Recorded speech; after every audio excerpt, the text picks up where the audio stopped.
After our family reunion, I checked my bank account. It was empty. My son-in-law snorted. "We needed it more than you." Trembling, I reached for my bag and said, "Then you won't mind what's coming next." As they laughed, a loud bang shook the house. The door flew open, and then everything changed. Let me take you back 6 hours. To the moment I still had a family. To the moment before I knew what my own daughter was capable of. My name is Helen Baker. I'm 70 years old, and I've spent 47 years of my life working. Waitressing at Miller's Diner from age 23 to 48. Then 20 years as a home health aide, taking care of other people's parents while mine passed away without me there.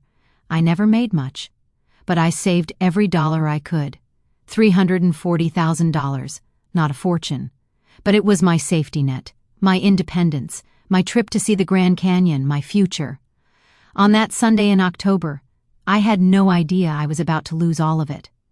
I'd been planning this family reunion for 2 weeks, small, intimate, just me, my daughter Sarah, and her husband Mark. We hadn't all sat down together in months. Sarah kept canceling, always some excuse. "Work is crazy, Mom. Mark's not feeling well. We'll do it next week, I promise." But this time she'd said yes, and I was so relieved I didn't question why. I spent all day Saturday cooking. Pot roast, Mark's favorite, or so he'd always told me. Garlic mashed potatoes, fresh rolls from the bakery on Maple Street, green beans with almonds, the way Sarah liked them as a kid. And my apple pie, the one she used to beg me to make every Sunday when she was little, back when her eyes lit up when I walked into a room. Back when she still called me Mama, instead of Mom in that flat, distant voice. I set the table with the good plates, the ones Richard and I got as a wedding gift 35 years ago. White with the tiny blue flowers around the rim. I even put out cloth napkins, lit a candle. I wanted everything to be perfect. I wanted my daughter to feel loved. I wanted her husband to feel welcome in my home. God, I was so stupid. They arrived 40 minutes late. No call, no text. Sarah breezed through the door first, barely looking at me. Sorry, traffic was terrible. There was no traffic. It was Sunday at 3 in the afternoon in a town of 12,000 people. Mark followed behind her, hands shoved in his pockets, eyes on his phone. He grunted something that might have been hello, but didn't look up. "Dinner's ready," I said, trying to sound cheerful. "Everything's still warm." Sarah dropped her purse on the couch, not on the hook by the door where she knew it went, and walked straight to the dining room. Mark trailed after her, still scrolling. I stood in my own entryway, feeling like a stranger in my own home. But I pushed the feeling down. Told myself I was being sensitive. Told myself they were just tired, just stressed.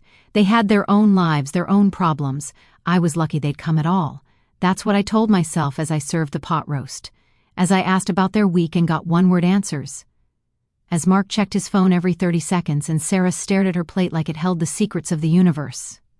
"How's work, Sarah?" I asked, cutting my meat into smaller and smaller pieces just to have something to do with my hands. "Fine. And Mark, how's the business going?" He didn't even look up. "Good." The silence stretched, the kind of silence that feels like a living thing, pressing against your chest, making it hard to breathe. I tried again. "I'm planning that trip to Arizona next month. To visit Aunt Margaret. I was thinking I'd rent a car and drive up to see the Grand Canyon. I've always wanted to—" "That sounds expensive," Mark said, still looking at his phone. Sarah shot him a look, quick, sharp, but she didn't say anything. "Well, I've been saving for it," I said, trying to laugh. "For years, actually. It's kind of my retirement dream." Mark made a sound. Not quite a laugh, not quite a scoff. Something in between that made my stomach twist. "What?" I asked. "Nothing." He set his phone down, finally looking at me.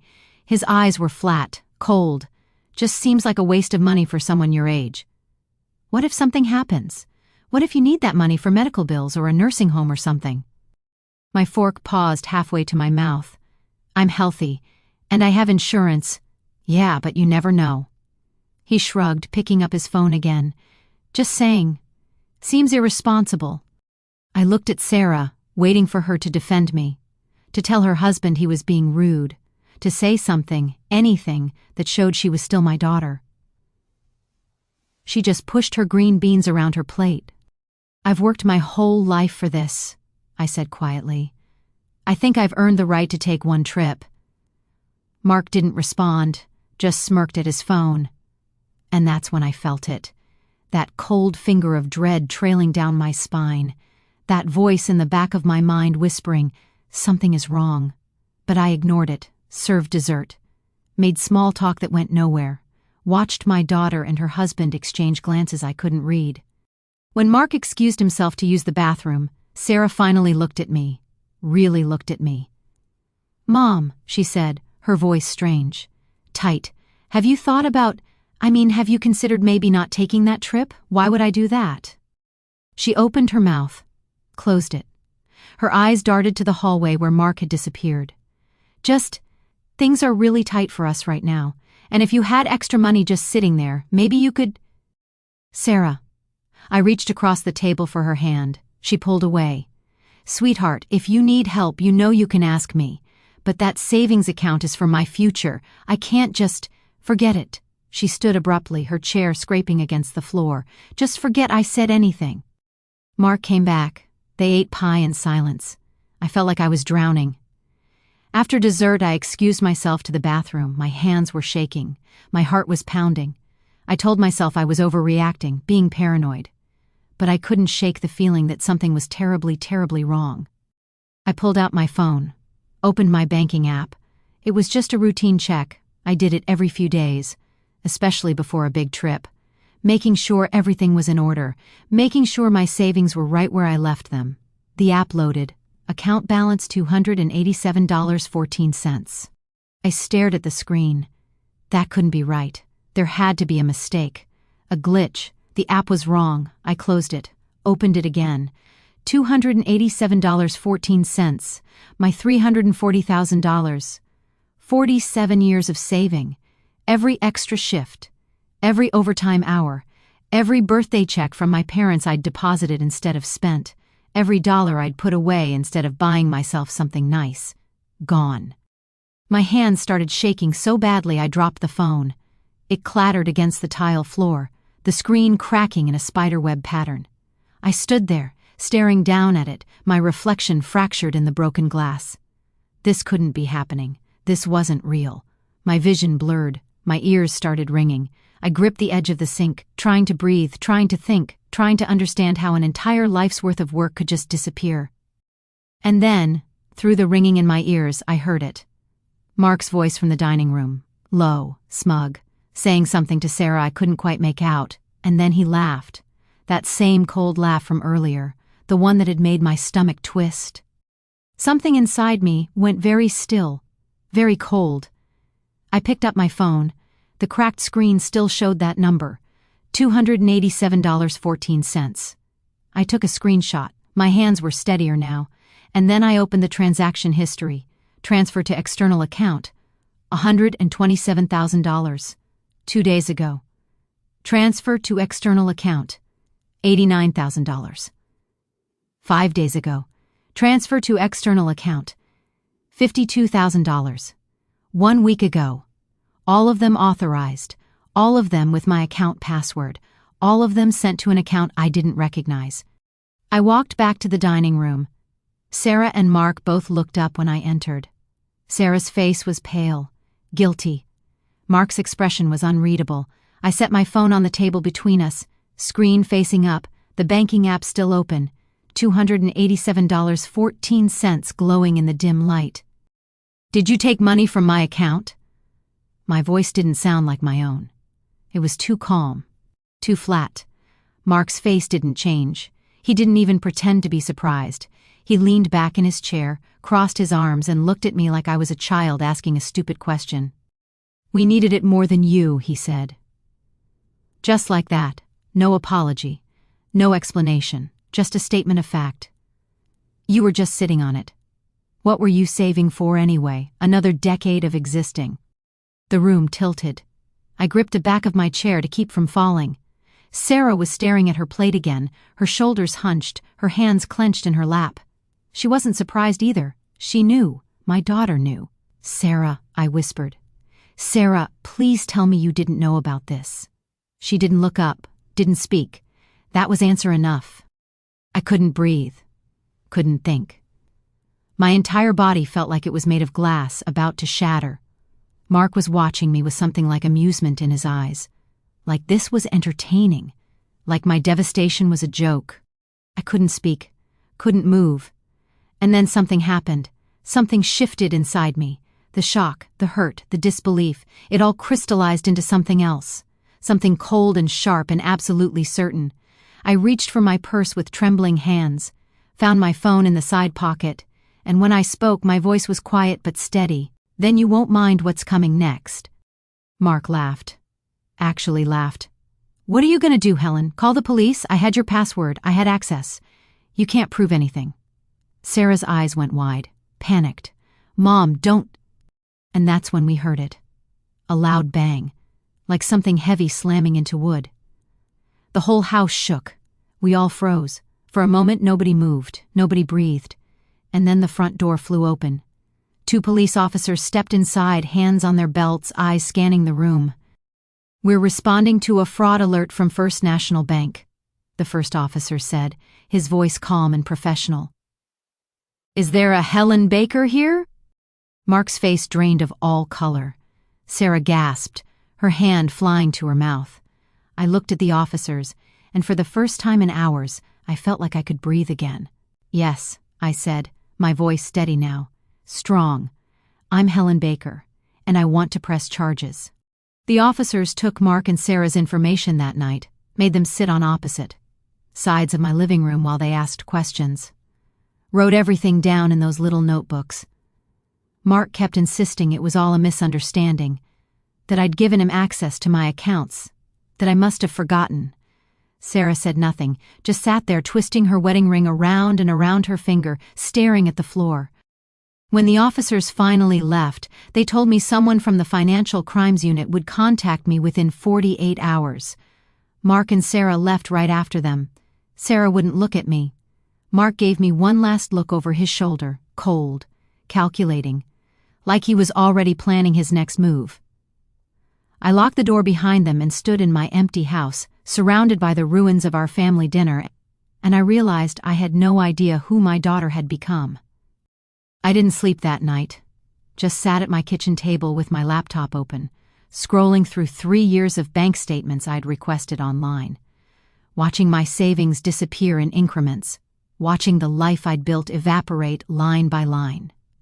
The next morning, Detective Ramirez called, deep voice, professional, kind. He asked if I could come to the station to give a formal statement. I was there within the hour. That's where I met James Miller. Attorney James Miller. Detective Ramirez had recommended him, said I'd need legal representation, that this was going to get complicated. James was in his early 50s, silver hair, sharp eyes behind wire-rimmed glasses. He shook my hand and said, "Mrs. Baker, I'm going to help you get your money back, but first I need you to tell me everything." So I did. Everything. How Mark had married Sarah 5 years ago, how I'd welcomed him into our family with open arms, how he'd seemed charming at first, attentive, called me Mom Helen, brought flowers on Mother's Day, and then about 6 months after the wedding, he'd asked for his first loan.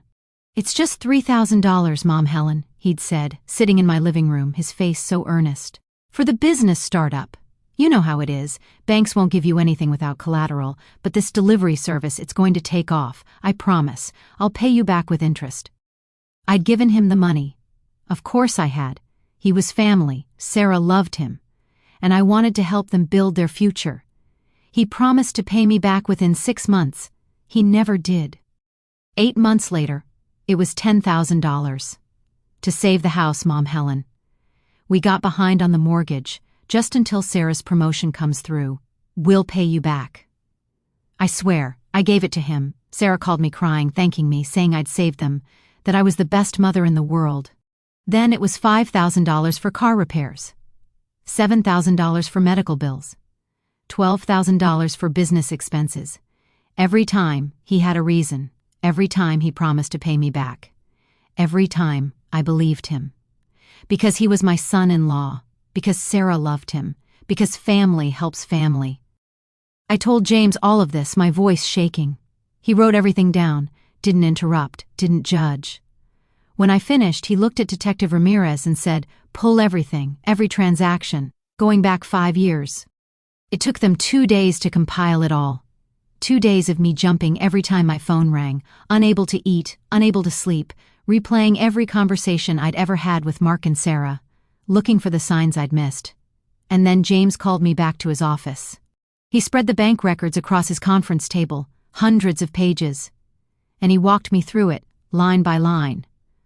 The first transfer was from 3 years and 2 months ago, January 14th, $5,000. I didn't remember authorizing it, didn't remember Mark asking for it, but there it was. Then another one, February 3rd, $8,000, March 22nd, $6,000. See the pattern? James said, pointing. Small amounts at first, testing the waters, making sure you wouldn't notice. And when you didn't, they got bolder. The transfers got bigger. $15,000, $22,000, $30,000. And then, 6 months ago, they exploded. $50,000 in June, $75,000 in July, $89,000 in September, $127,000 just 2 days before the family reunion. Over 3 years, Mark had systematically drained my entire life savings. Every penny I'd worked 47 years to save. Gone. This wasn't opportunistic, James said quietly. This was calculated, systematic. He was conditioning you, training you to give him money so that when he started taking it directly, it would seem normal. You wouldn't question it. I felt sick, physically sick. I'd been so stupid, so trusting. I'd let him do this to me. I'd handed him the keys to my entire life and never once asked for them back. Mrs. Baker, Detective Ramirez said gently, "This is not your fault. This is elder financial exploitation. It's a crime, and we're going to prove it." But I couldn't stop thinking about Sarah, about how she must have known. How could she not have known? They were married. They shared accounts. She must have seen the money. She must have known where it came from. I called her that night. My hands were shaking so badly I could barely hold the phone. It rang 4 times. I almost hung up, and then she answered, "Mom." Her voice was flat, exhausted. "Sarah, please, I was crying now, I couldn't help it. Please tell me you didn't know. Please tell me Mark did this without telling you. Please."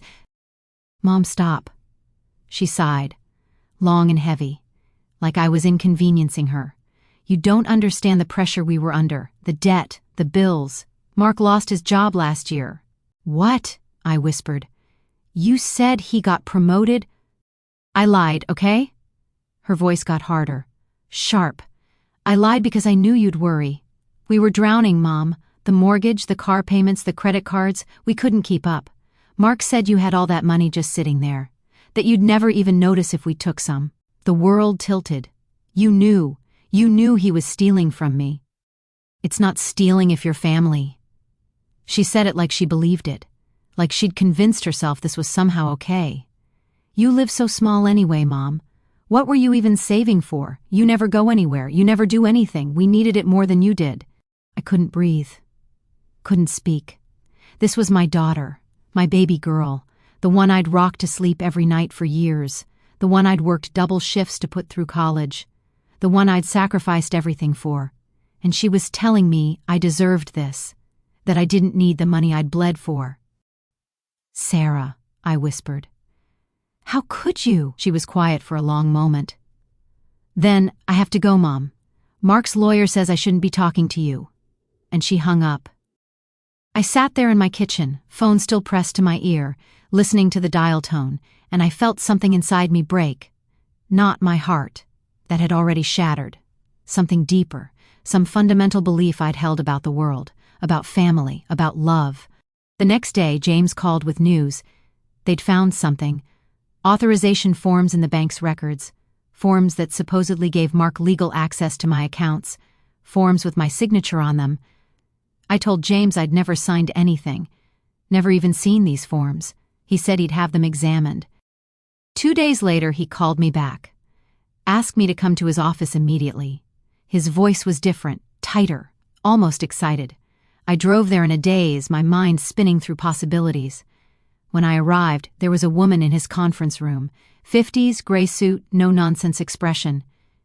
James introduced her as Dr. Olivia Vance, forensic document examiner. Dr. Vance had the authorization forms spread out on the table. 3 of them, each one supposedly bearing my signature. She handed me a magnifying glass and pointed to the first signature. "Mrs. Baker, is this your signature?" I looked at it. It looked like my signature. The same loops on the H, the same slant on the B. But something was off. The pressure was different. The spacing wasn't quite right. I don't know. It looks like mine, but I never signed this. Dr. Vance nodded. "That's because you didn't." She pulled out another document, my driver's license signature, then a credit card receipt I'd signed at James's office, then the authorization form. She laid them side by side. "Look at the baseline, look at the pressure points, look at the natural variation in your authentic signatures versus the consistency in these." She pointed to microscopic details I never would have noticed. "These authorization forms are forgeries, very good forgeries. Whoever did them had access to multiple samples of your signature, but they're not real." The room went silent.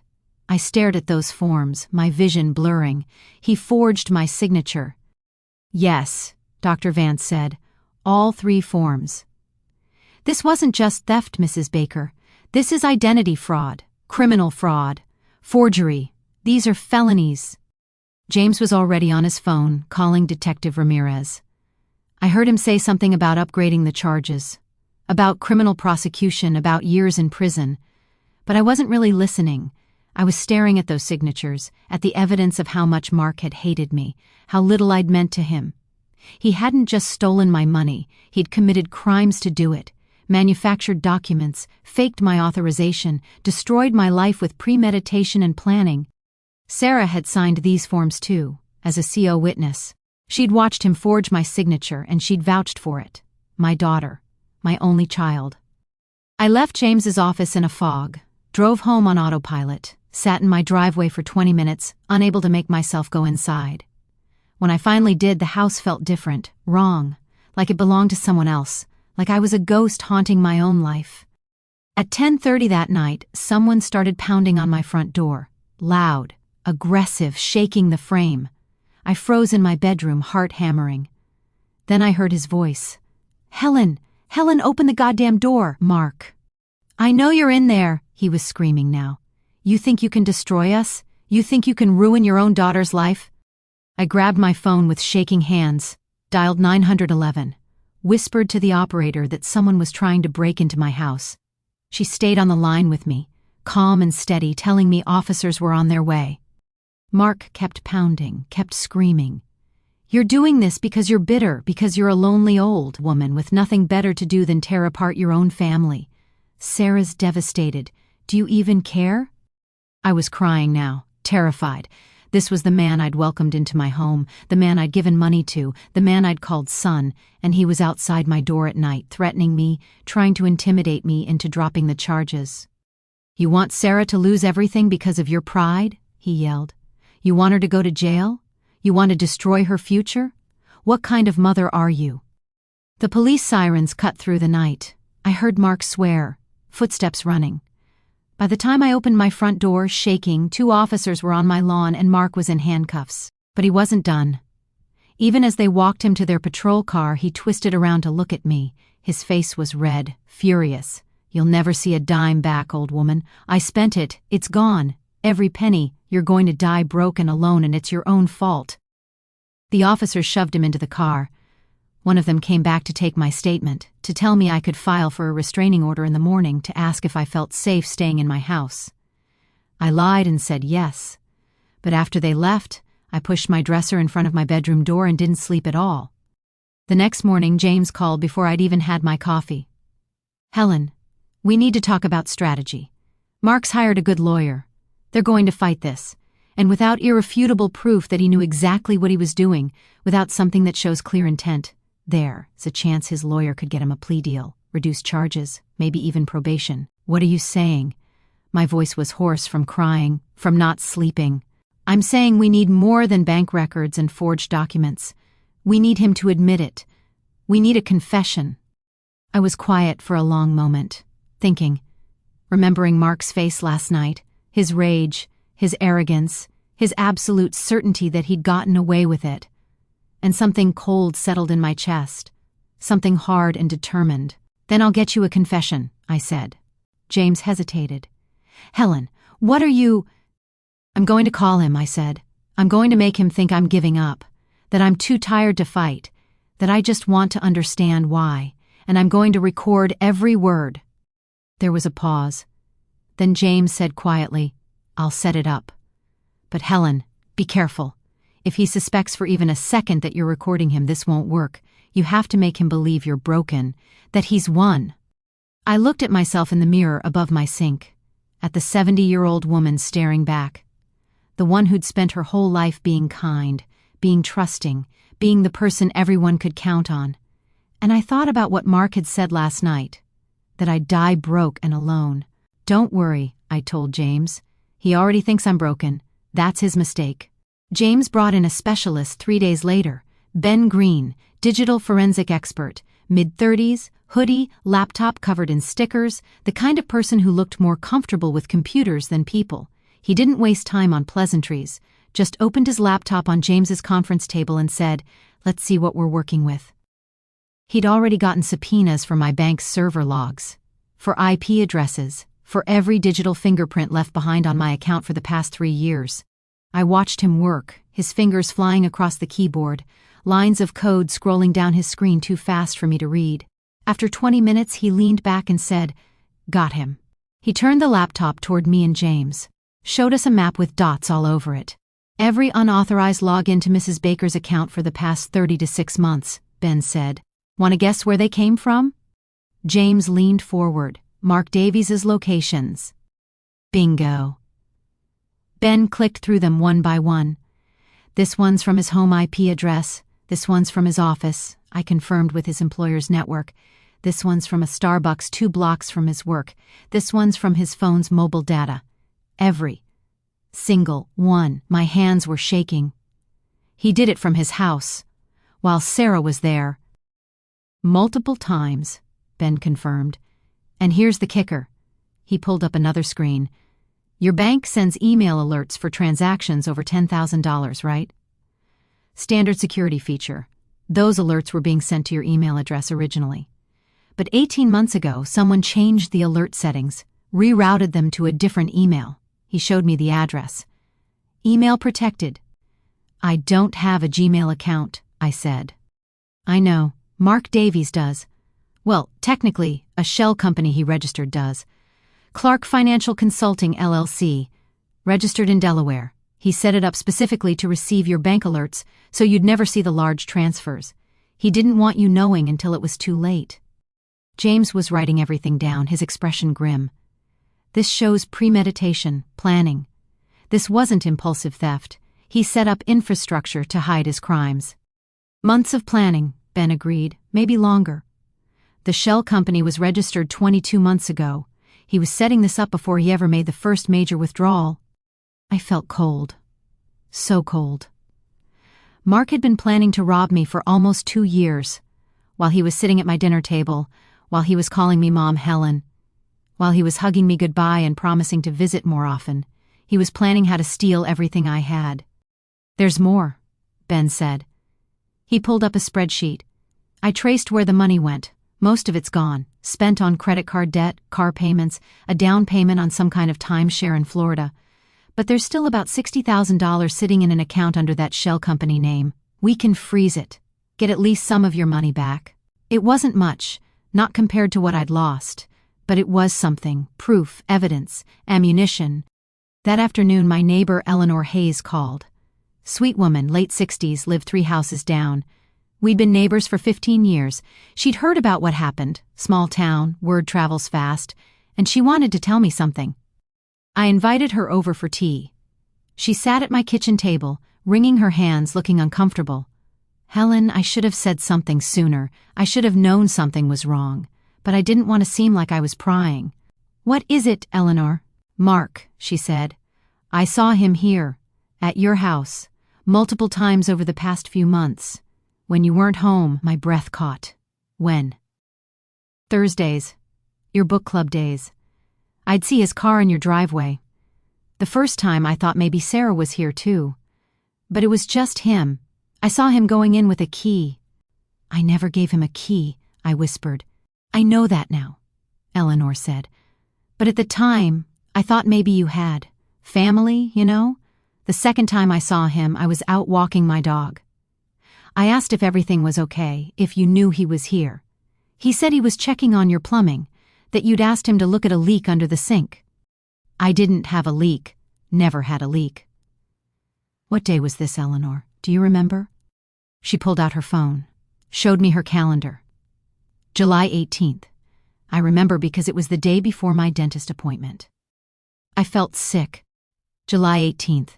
That was the day of the $75,000 transfer. The biggest single theft until the final week. Mark had been in my house, alone, using my computer, stealing my life savings while I was at book club discussing The Great Gatsby. "There's something else," Eleanor said quietly. "Leo Vance, you know Leo 2 houses down the other direction. He said he saw Mark going through your mailbox once, early morning before you were usually up. Leo was leaving for his shift at the hospital and he saw Mark pulling envelopes out, looking through them, putting some back. My bank statements. Mark had been intercepting my bank statements. That's why I hadn't noticed the transfers sooner. That's why the numbers never seemed wrong when I did my monthly budget checks. He was stealing my mail so I wouldn't see the evidence." "Eleanor," I said, my voice shaking, "would you be willing to testify to all of this? In court?" She reached across the table and took my hand. "Helen, I'd be honored." James was thrilled when I told him. "Eyewitness testimony from neutral third parties. This is huge. Mark can't claim you just forgot or got confused if we have neighbors confirming he was in your house without your knowledge on the exact days money was transferred." But getting evidence was only half the battle. We still needed Mark to confess, to say in his own words that he'd stolen from me, that he'd forged my signature, that he'd done it deliberately. James set up the recording equipment in his office, explained how it worked, how I needed to keep Mark on the line for at least 5 minutes, how I needed to get him to admit specific things, that he took the money without my permission, that he knew it was wrong, that he forged the documents. "The key is to make him feel safe," James said. "Make him think you're giving up, that you're tired, that you just want to understand so you can have closure and move on. Make him think he's won." We practiced. Over and over. Me saying the words, my voice shaking, James playing Mark, being smug and cruel. After the third run-through, I had to stop, had to sit down. My hands were trembling so badly I couldn't hold the glass of water James offered me. "I don't know if I can do this," I whispered. "Every time I think about talking to him, I just—" "You can do this," James said firmly. "Helen, you're one of the strongest people I've ever met. You've survived 47 years of hard work. You've survived losing your husband. You've survived your daughter betraying you. You can survive one phone call." It had been 2 weeks since I'd spoken to Sarah. 2 weeks of silence, of not knowing if she was okay, of wondering if she hated me, of wanting to call her and beg her to come home, to explain, to be my daughter again. But every time I reached for my phone, I remembered her voice on our last call, cold, dismissive, telling me I deserved this. The betrayal sat in my chest like poison. Some days I could barely breathe around it. But I had to do this. I had to see this through, not just for my money, for my dignity, for the future Mark had stolen, for every other elderly person who'd been victimized by someone they trusted. On a Wednesday morning, I sat in James's office with the recording equipment hooked up to my phone. James and Detective Ramirez were there, listening. My hands were shaking, my heart was pounding so hard I thought it might break through my ribs. "You ready?" James asked gently. I nodded. Couldn't speak, just nodded. I dialed Mark's number. It rang once, twice, 3 times. Maybe he wouldn't answer. Maybe this wouldn't work. Maybe... Finally seeing sense? His voice, smug, satisfied, like he'd been expecting my call. I closed my eyes, forced my voice to sound broken, defeated. It wasn't hard. "Mark, I just need to understand. I need to know why." "Please." He laughed, actually laughed. "Why? Seriously, Helen? You're calling me to ask why?" I let my voice crack. "I worked so hard for that money, 47 years, and I don't understand how you could..." Because we needed it more than you, he interrupted. God, how many times do I have to say it? You were sitting on all that money, doing nothing with it, just letting it rot in a bank account. Saving for what? Another 10 years of existing? You were never going to use it, Helen. You were going to die with it sitting there, completely wasted. My hand clenched into a fist. James motioned for me to keep him talking. But it was mine, I said, voice trembling. I earned it. I saved it. You had no right. We had debt, Mark said. Real problems.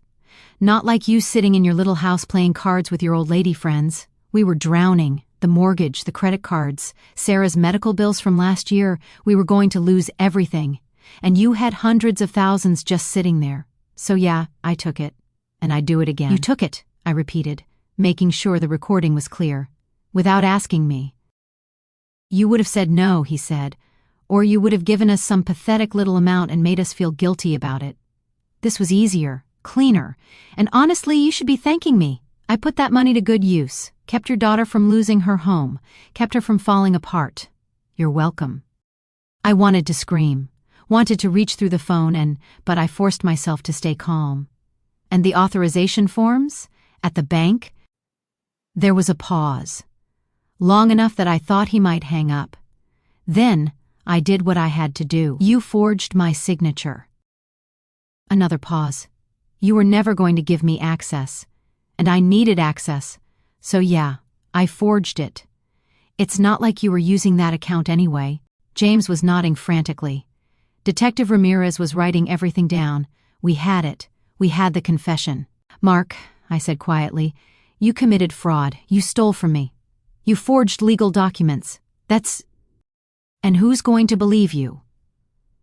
His voice got harder, colder. A confused old woman who can't remember what she authorized and what she didn't? My lawyer's going to tear you apart, Helen.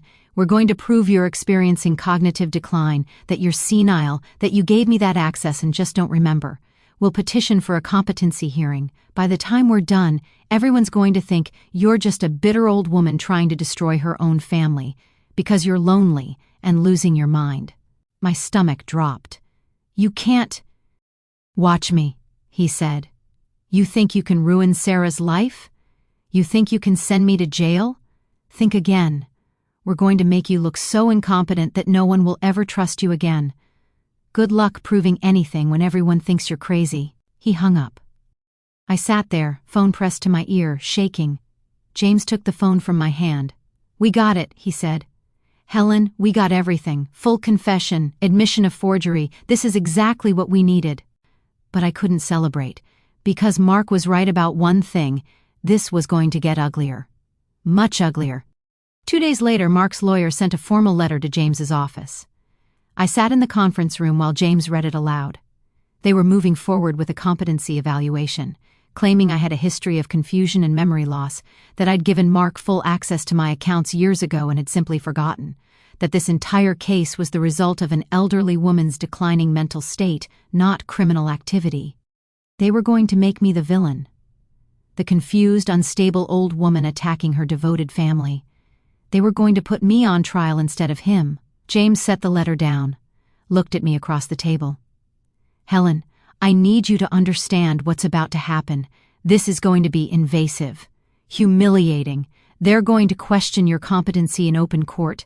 They're going to try to make you look unreliable. They're going to bring up every time you forgot an appointment or misplaced your keys. They're going to paint you as the problem. Let them try, I said. My voice was steady, strong.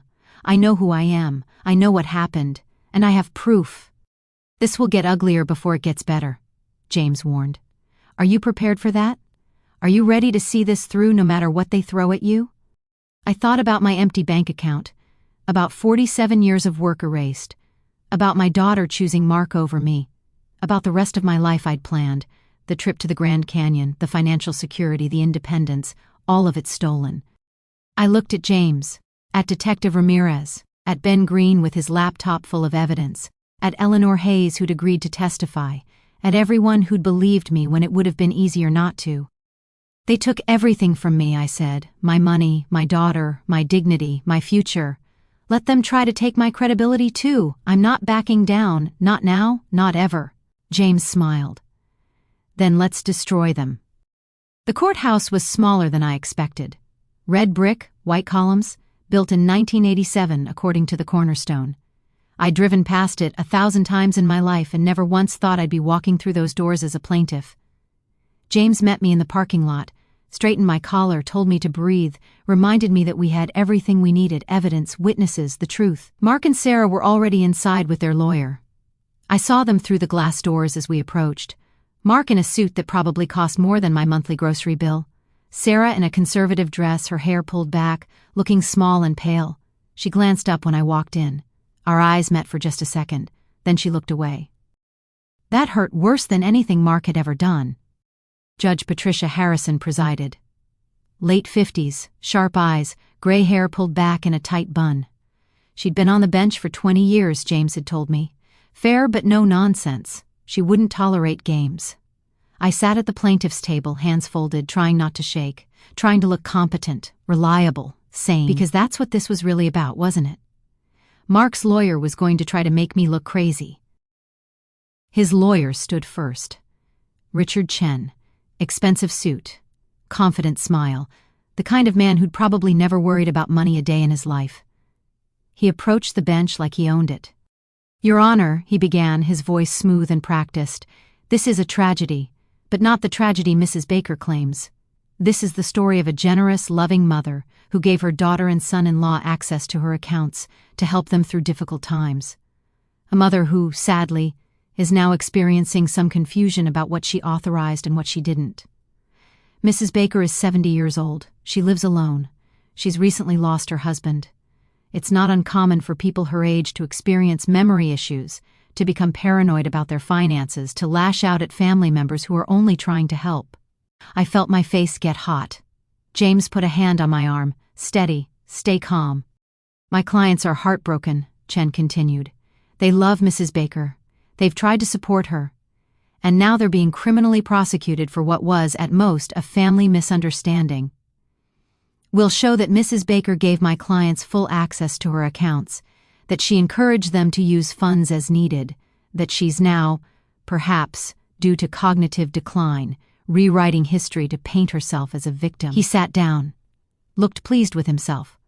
Mark nodded along, playing the concerned son-in-law. Sarah just stared at the table. Then it was James's turn. He stood slowly, buttoned his jacket, walked to the center of the courtroom, and when he spoke, his voice was quiet, measured, deadly. "Your Honor, the defense would like you to believe this is a story about a confused old woman. It's not. This is a story about calculated, premeditated elder financial exploitation, and I'm going to prove it." He started with Ben Green's forensic analysis. Pulled up the IP logs on a screen everyone could see, showed every unauthorized login to my account over 3 years. Every single one of these logins came from Mark Davies's locations: his home, his office, a coffee shop near his workplace. Not once did these logins originate from Mrs. Baker's home. Not once did they occur when Mrs. Baker and Mr. Davies were together. Chen objected. "This doesn't prove the access was unauthorized." "I'm getting to that," James said calmly. He pulled up the next slide. The shell company, Clark Financial Consulting LLC. Mr. Davies created this entity 18 months ago for the sole purpose of receiving Mrs. Baker's bank alerts. He rerouted her transaction notifications so she wouldn't see the large transfers until it was too late. Does that sound like someone who had legitimate, authorized access? Mark was squirming now, whispering to Chen. Sarah had her arms wrapped around herself like she was trying to disappear. James kept going.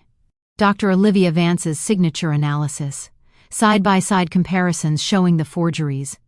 Mrs. Baker never signed these authorization forms. They were manufactured to create the appearance of consent that never existed. Then Eleanor Hayes took the stand. Sweet, nervous Eleanor in her floral dress and pearl necklace. She testified about seeing Mark at my house on my book club days, about him claiming to check the plumbing. James showed her the bank records. "Mrs. Hayes, do you see this transfer date? July 18th, $75,000. Is that one of the days you saw Mr. Davies at Mrs. Baker's home?" Yes, Eleanor said quietly. That's the day I spoke to him about the plumbing. And did Mrs. Baker have plumbing issues? Not that I ever knew of. Mark's face was getting red. Chen was frantically taking notes. James called Leo Vance next. Gruff, straightforward Leo who'd worked night shifts at the hospital for 30 years and didn't suffer fools. He testified about seeing Mark going through my mailbox at 6 in the morning. Did Mrs. Baker ask you to collect her mail? James asked. Nope, Leo said. And when I asked Mark what he was doing, he said he was checking to make sure she hadn't missed any important bills. Said she was getting forgetful. Was Mrs. Baker forgetful? Leo looked right at Mark. Not even a little bit. Sharpest lady on the block. By the time James finished presenting evidence, you could feel the shift in the room. Chen's confident smile was gone. Mark was sweating. The judge was taking notes, her expression unreadable but focused. And then James said, Your Honor, I'd like to play a recording. Chen objected immediately. We weren't notified of any recording. It was submitted in discovery 3 days ago, James said calmly. Your office signed for it. Judge Harrison nodded. Play it. James pressed play on the laptop, and Mark's voice filled the courtroom. Loud, clear, damning. 'Cause we needed it more than you. God, how many times do I have to say it? You were sitting on all that money, doing nothing with it. Just letting it rot in a bank account. Saving for what? Another 10 years of existing? You were never going to use it, Helen. I watched Mark's face drain of color. Watched Sarah's hand fly to her mouth. The courtroom was completely silent, except for Mark's voice continuing. We had debt. Real problems.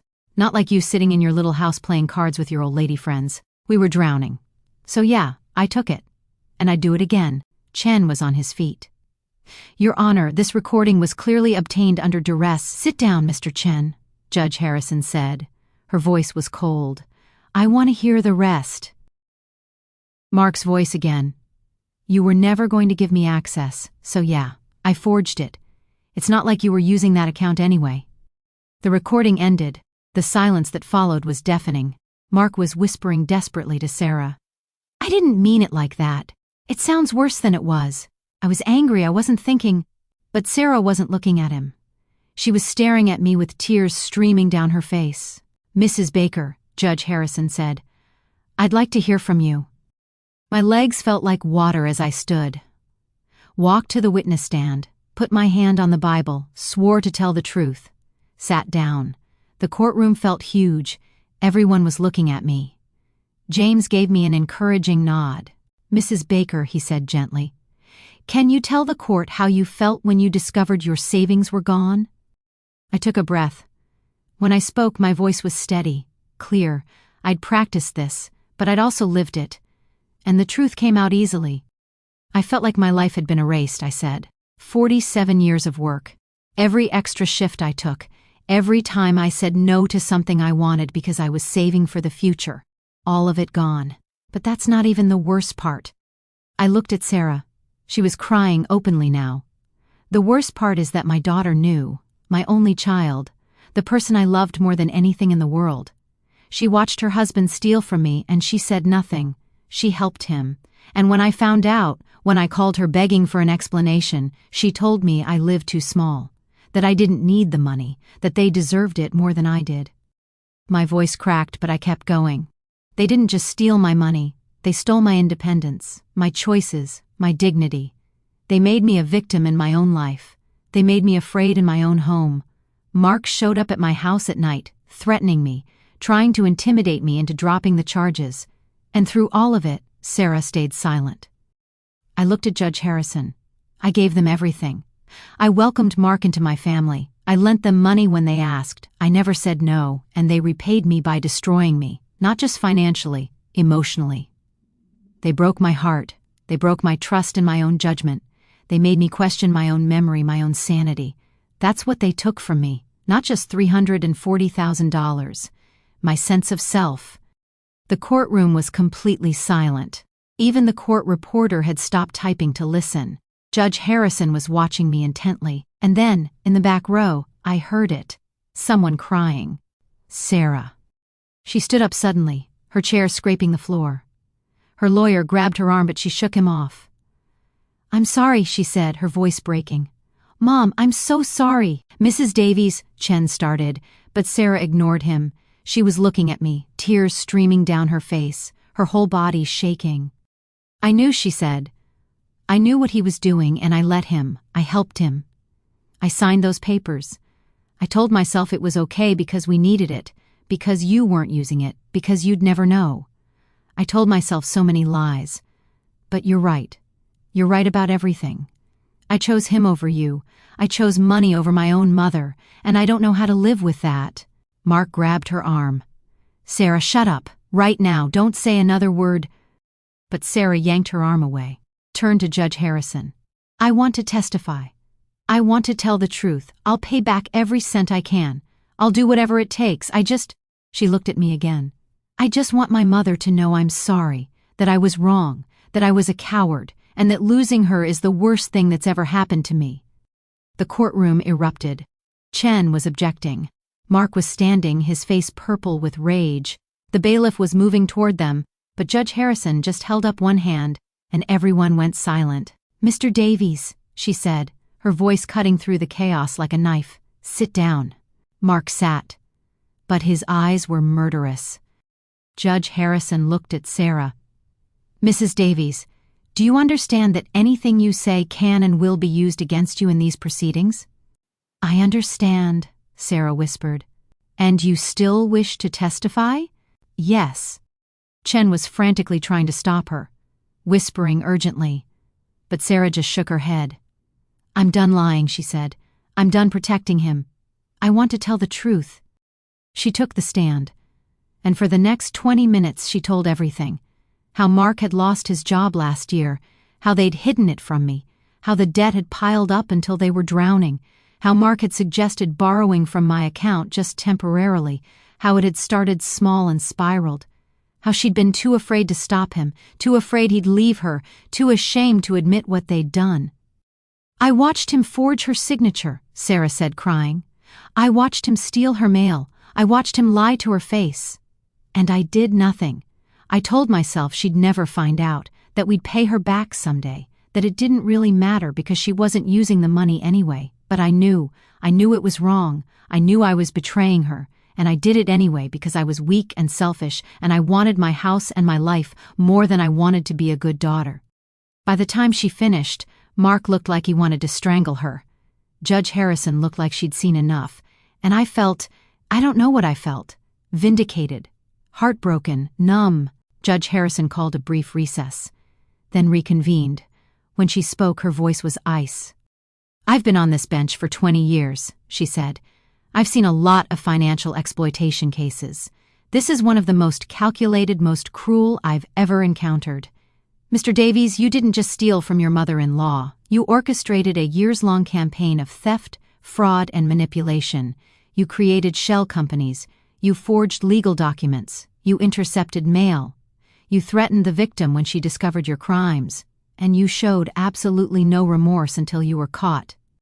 She looked at her notes, then back at Mark. "I'm issuing the following provisional orders effective immediately. All assets belonging to Mr. and Mrs. Davies are frozen pending final resolution of this case. Emergency restitution payments will begin within 30 days. I'm referring this case to the district attorney with a recommendation for criminal prosecution on charges of elder financial exploitation, identity fraud, and forgery. And Mr. Davies, I'm issuing a permanent restraining order. You are not to come within 500 feet of Mrs. Baker or her property. Do you understand?" Mark's voice was barely a whisper. "Yes, Your Honor." "Mrs. Davies," Judge Harrison continued, looking at Sarah, "your cooperation will be noted in these proceedings. However, you were complicit in these crimes. You will also be subject to restitution orders. I suggest you find employment immediately because you'll be paying your mother back for a very long time." Sarah nodded, crying. "I understand." Judge Harrison looked at me. Her expression softened just slightly. "Mrs. Baker, I cannot give you back the years of trust that were violated. I cannot undo the betrayal you've experienced, but I can ensure that Mr. and Mrs. Davies face the full consequences of their actions. and I can promise you that this court will do everything in its power to restore your financial security. You didn't deserve this, and I'm sorry it happened to you." I couldn't speak, just nodded. James squeezed my shoulder. "We're adjourned," Judge Harrison said. Banged her gavel. The courtroom emptied slowly. People were staring at us, whispering. Sarah tried to approach me, but her lawyer pulled her away. And then it was just me and James in the hallway, and I finally let myself breathe. "You did it," James said quietly. "Helen, you did it." I nodded, started to respond, and then I felt a hand on my arm, hard, painful. I turned and Mark was there, his face twisted with rage, his fingers digging into my skin. "You just destroyed your own daughter's life," he hissed. "She's going to lose everything because of you. Her house, her reputation, her future. I hope you're proud. I hope it was worth it." I looked at him. This man I'd welcomed into my family. This man I'd called my son-in-law. This man who'd stolen everything from me and felt entitled to do it. I pulled my arm free, and when I spoke, my voice was steady, strong, final. "No, Mark," I said. "You did. You destroyed her life the day you convinced her to betray me. You destroyed her life every time you stole from me and made her complicit. You destroyed her life when you chose theft over honesty, lies over integrity. I'm not the villain here. I'm just making sure everyone knows what you really are." I turned and walked away, didn't look back.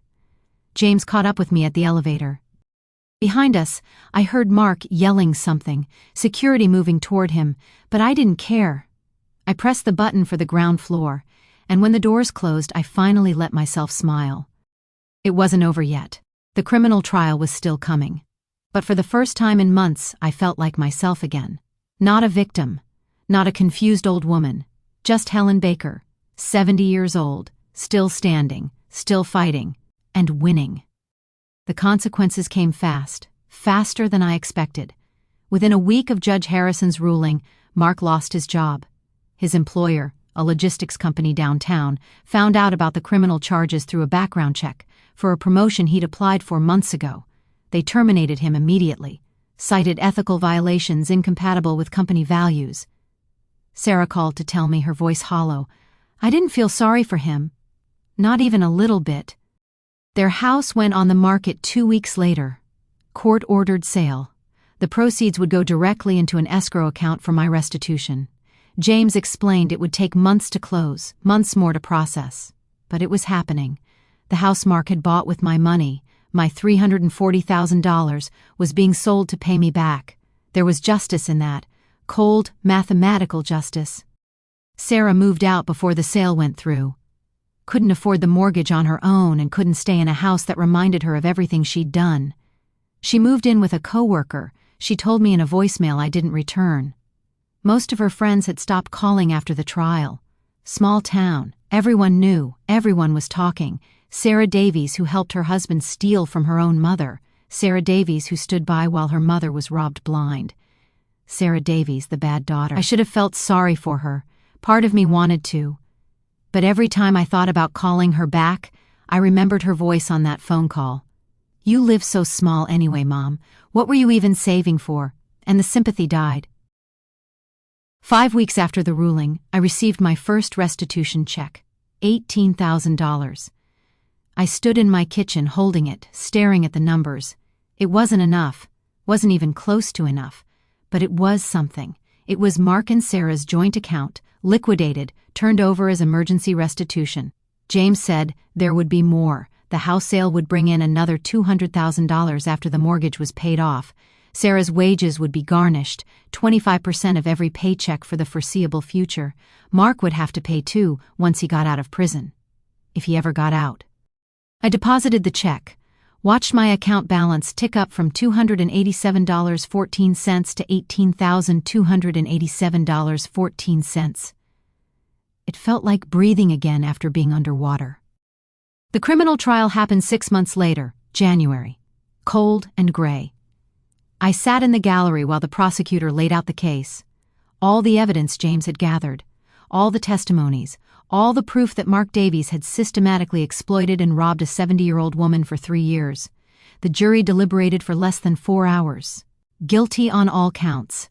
elder financial abuse, identity fraud, forgery, 3 felonies. Mark's face when they read the verdict. I'll remember that for the rest of my life. White, blank, like he still couldn't believe this was happening to him, like he still thought somehow he'd get away with it. Judge Harrison sentenced him 3 weeks later. 4 years in state prison, 5 years probation after release, permanent restitution order. She looked at him across that courtroom and said, "You preyed on someone who trusted you, someone who loved your wife, someone who would have helped you if you just asked. Instead, you stole, you lied, you forged documents, you threatened her, and you showed no remorse until you were caught. This court hopes you use your time in prison to reflect on the kind of person you've become." Mark was led away in handcuffs. I watched him go, felt nothing, no satisfaction, no vindication, just emptiness, like I'd won the battle but lost something I could never get back. Sarah got probation. Suspended sentence. The prosecutor acknowledged her cooperation, her testimony, her remorse. But the financial judgment remained. She'd be paying me back for years, decades maybe. Every paycheck garnished, every tax return seized, her financial future tied to mine until the debt was paid. After sentencing, she tried to approach me in the hallway. Her lawyer held her back, probably for the best. I had nothing to say to her, nothing that would help either of us. Over the next year, the money came back slowly. The house sold for $215,000. After the mortgage payoff and fees, $187,000 went into my restitution account. Sarah's wage garnishments added up. $400 here, $600 there. By the time I turned 71, I'd recovered about 60% of what I'd lost. Just over $200,000. It wasn't everything. It would never be everything. But it was enough to live on, enough to feel secure again, enough to reclaim some of the independence Mark had stolen. I installed a security system, cameras on every entrance, motion sensors, alerts on my phone if anyone approached the house, changed all my passwords, closed the old bank accounts and opened new ones at a different bank. Signed up for credit monitoring. James helped me set up a trust with strict controls. No one could access it but me. No one could manipulate me into giving them access. I'd learned. God, I'd learned. I started attending a support group for elder fraud victims. 12 of us, meeting every Thursday at the community center. Different stories, same pain. The woman whose grandson had stolen her Social Security checks, the man whose caretaker had emptied his retirement account, the couple whose financial advisor had embezzled everything. We shared our stories, our anger, our shame, our slow, difficult healing. I testified at a state legislative hearing on elder financial protections, told my story to a room full of lawmakers, recommended stronger penalties, better safeguards, mandatory reporting. I don't know if it changed anything, but it felt good to speak, to use what happened to me to maybe protect someone else. My story made the local news. Then the regional news. Local woman recovers savings after daughter's betrayal. The headlines made it sound simple, clean, like justice had been served and everything was fine now. But it wasn't fine. I had money again, yes. But I'd lost my daughter. I'd lost my trust in people. I'd lost the version of myself who believed family meant something. Sarah kept writing letters, one a month, like clockwork. I didn't open them, just put them in a drawer, unopened, accumulating. What could she possibly say that would change anything? That she was sorry? I knew she was sorry. That didn't give me back the 3 years she stayed silent. That didn't give me back the mother-daughter relationship we'd had before Mark. She showed up at my house once, 10 months after the trial. I was gardening, planting tomatoes in the backyard, when I heard the doorbell, looked through the new security camera, saw her standing on my porch, thin, tired, older than her 38 years. I almost didn't answer. Almost let her stand there until she gave up and left. But something made me open the door. Curiosity, maybe. Or the ghost of the love I used to feel for her. "Mom," she said. Just that, her voice breaking on the word. I stood in the doorway, didn't invite her in. "What do you want, Sarah?" She was crying. "I just want you to know I'm sorry. I know I've said it before, but I need you to hear it. I'm so sorry. Every day I wake up and I hate myself for what I did to you. I've been in therapy. I got a full-time job. I'm paying you back as fast as I can. I left Mark. Filed for divorce. I'm trying to be better. I'm trying to be the daughter you deserve. I listened.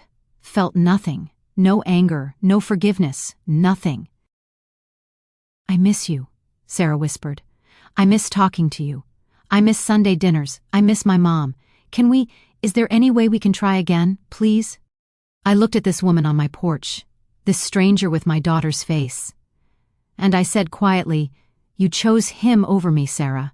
When I called you begging you to tell me you didn't know, you told me I lived too small, that I didn't need the money. You watched your husband destroy me and you said nothing. You helped him. And when I fought back, you called it vindictive." "I know," she sobbed. "I know. And I'll regret it for the rest of my life. But I'm your daughter. Doesn't that mean something? Doesn't that count for anything?" "You were my daughter," I said. Past tense. The daughter I raised would never have done what you did. I don't know who you are anymore, and I don't want to. "Mom, please, I hope your conscience lives with what you did," I said. "I hope you think about it every single day. I hope it never lets you rest. And I hope someday you understand that some things can't be forgiven." I closed the door, locked it, watched through the security camera as she stood there crying for 5 minutes before finally leaving. I didn't feel good about it, but I didn't feel bad either. Some betrayals are too deep to heal. Some relationships, once broken, can't be repaired. 2 years after the trial, I was 72 and living the life I'd planned. Nothing was exactly the same after what happened, but close enough. I took that trip to Arizona, saw the Grand Canyon, stayed in a bed and breakfast, took a cooking class, visited Aunt Margaret for 2 weeks. It wasn't the trip I dreamed about. I was hyper-aware of my bank account the whole time, checking it obsessively, making sure no unauthorized transfers appeared. But it was mine. I'd earned it, and no one had taken it from me this time. I started volunteering at a legal aid clinic downtown, helping other seniors navigate financial exploitation cases, sharing my story, connecting them with resources. It felt good, purposeful, like maybe something good could come from what I'd survived. I received a call one afternoon in late October from the parole board. Mark was up for early release. He'd served 2 years of his 4-year sentence. Good behavior, completed required programs. They were asking if I wanted to submit a victim impact statement. I wrote 3 pages, described what he'd taken from me. Not just money, trust, security, my relationship with my daughter, my peace of mind. I wrote about the security system I'd had to install, the therapy I'd needed, the way I still checked my bank account multiple times a day, terrified. I wrote about how he'd shown up at my house at night, screaming, trying to intimidate me into dropping the charges. I wrote about the recording where he'd laughed at me, called me an old woman just existing, said he'd do it all again. I wrote, "Mark Davies is not rehabilitated. He simply learned to behave in prison. If released, he will reoffend. He will find another victim. He will steal again. Please do not give him that opportunity." 3 weeks later, I got the decision. Parole denied. He'd serve his full sentence. I hung up the phone and sat in my kitchen, looking out at the garden I'd rebuilt. The tomatoes were coming in. The basil was thriving. I'd planted roses along the fence, pink ones, my favorites. I thought about Sarah, about the unopened letters in my drawer, about the daughter I'd lost, and I realized something. I was okay.